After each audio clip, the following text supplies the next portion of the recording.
Welcome back to ARC Salt Lake, where we cover authentic, relevant, and community stories.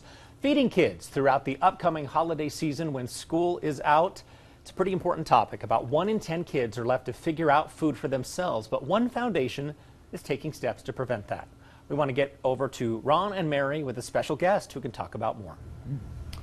All right, thanks a lot, Lincoln. We're here with Michelle Benedict, the Global Programs Director of USANA Foundation, to tell us more about the foundation and the work you're doing.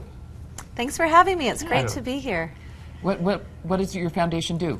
All right, so many people hear the word USANA, they think of the amphitheater, right? Mm-hmm. But USANA Health Sciences is a global corporation. We do health and nutritional vitamins and things like that. We just sponsored the amphitheater, so it gets a little mixed up there, but we do have a foundation. We've got people selling vitamins all over the world, and we thought, there's a lot of people that can't even afford to eat, let alone buy our vitamins. So they created a foundation about 10 years ago, and so I work for the foundation.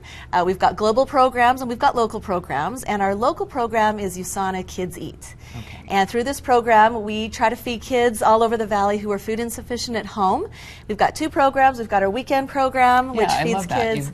Have a clear bag here to show what you do. And then this program, we've got tons of stuff in here. And then this one is our holiday bag project. Fruit pies. Fruit pies. Pudding. Oh, no, applesauce. Applesauce. Good. Yep. Yeah, some good stuff. And as you guys unpack, these large bags are meant to go home with kids over the 2-week winter break. Okay. So you think about that. Most kids are so excited for the winter break or so excited for snow day.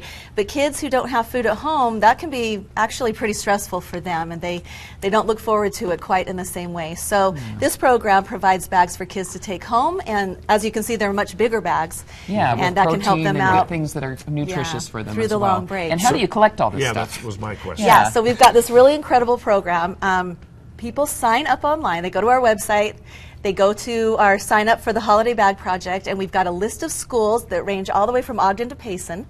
They're able to pick a school and the number of bags that they would like to make, so that it's completely up to them. These bags range about $25, depending on if you're buying bargain or, name brand. But then they download a list of instructions, and they're able to go and just do the whole entire thing themselves. It's a very do-it-yourself. In each community. In each community. So we have hundreds and hundreds of families and corporations and church groups that do this. And it's just so easy. They download the instructions, and it walks them through what they are purchasing and what they need to buy, because they're all uniform, and then how to pack those bags at home, and then where to deliver those afterwards. And so families love this because it's flexible for their time, but also their younger kids can participate. And it's hard to find service for little kids, right? And they can do that. They can do it. Yes. Yep, we've got videos of little 3-year-olds, packing the bags, and so it's a really good way to get the family involved in a hands-on way. But then also we're able to hit. Last year we did 4,300 bags. Oh, wow. So we're able to just really, really cover a lot of kids that are... Yeah, I was wondering what the volume is over the years of food that you provide. Yeah. It increases every year. So what usually... need increases. Yes, the need increases, and the amount of people that want to get involved increases. So when I have people call and say, we want to get involved, but the sign-up's full, I'm like, don't worry, I've got a whole list of schools on my waiting list, and then I can add those. So we've been able to just increase every year. Yeah, we know other organizations do the same type of thing, especially the Utah Food Bank. So how does this compare to what they do? I guess it's just more of a supplement. No, so we all, and I sure wish that we had to compete against each other. But there's so much need, that we just coordinate with each other, really. Great. So, the food bank is fantastic with their pantries and their mobile pantries and their fresh fruits and vegetables. There's other organizations that'll do weekend bags, kind of like we do. So great. But this one is unique just because people can do it on their own. It's and just you have some so great good. Stories after meeting some of the families, some of these kids. Yes, these kids are just amazing. I'm always impressed with them. They go through some immense challenges. The things they have to deal with are really hard, and yet they make it to school. They get their work done, even if there's no one at home to run and buy poster board for them. There's the little things that make it so hard, but they're just so giving. And a couple examples that are my most favorite.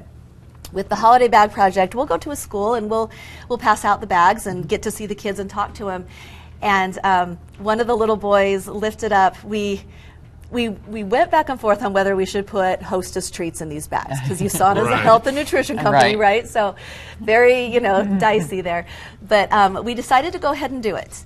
And the thought was, these kids don't go to a whole lot of holiday parties and stuff. So they're not overloading. Often, they're not overloading on sugar like maybe some of our kids are. And so we decided to put them in, and one of the little boys, as he was looking in his bag, lifts up the treats and he yells to his brother, "Now we have something we can leave for Santa." Oh my gosh. And the brother was like, "Yeah!" That is so cute. And like, as a child, what as a child's mind thinks, you want to be able to leave something for Santa, and baking cookies. And I thought, oh, these kids, that's the first thing they think of. And then we also, one of the teachers at that particular school knew that the kids were getting these bags, so he was aware. And on the very last day of school, because we had passed out the bags like 2 days before school ended, on the very last day of school, a little boy walked up and he laid a ding dong on the teacher's desk along with all the other kids who were putting gifts, giving your teacher a Christmas gift. And the teacher said, "I looked at that ding dong and I knew it came from his bag of food that he needed." And he said, "Oh, Bud, I know this is yours. Why don't you go ahead and keep it for you and your family?" And I'm okay. And he said, "No, I want to give you a gift. I want you to have a Christmas gift." Oh my gosh. And the teacher said that his heart just kind of broke and melted at the same time, knowing that these kids, and that's the thing is, because they know how it feels to be hungry and to be, needing, they immediately give to their siblings. And nice to see how grateful they are. And a lot of them use those to give gifts to their friends for Christmas. Yeah, that's awesome. So how can people sign up to help out? Yeah, it's easy. It opens on November 1st, so that's this Friday. So they would just go to our website. It's USANAKidseat.org. Okay. And right there, it's easy. It just says sign up for the Holiday Bag Project. And you click on that and create an account. And once you've created the account, you can see all of our volunteer opportunities, and that's one of them. That's awesome. And then they just download the instructions and go for it. Okay, USANAKidseat.org. Love it. Yeah, Thanks so much, Michelle. Keep up the great work. Thank you for having me. Loved hearing those stories, too.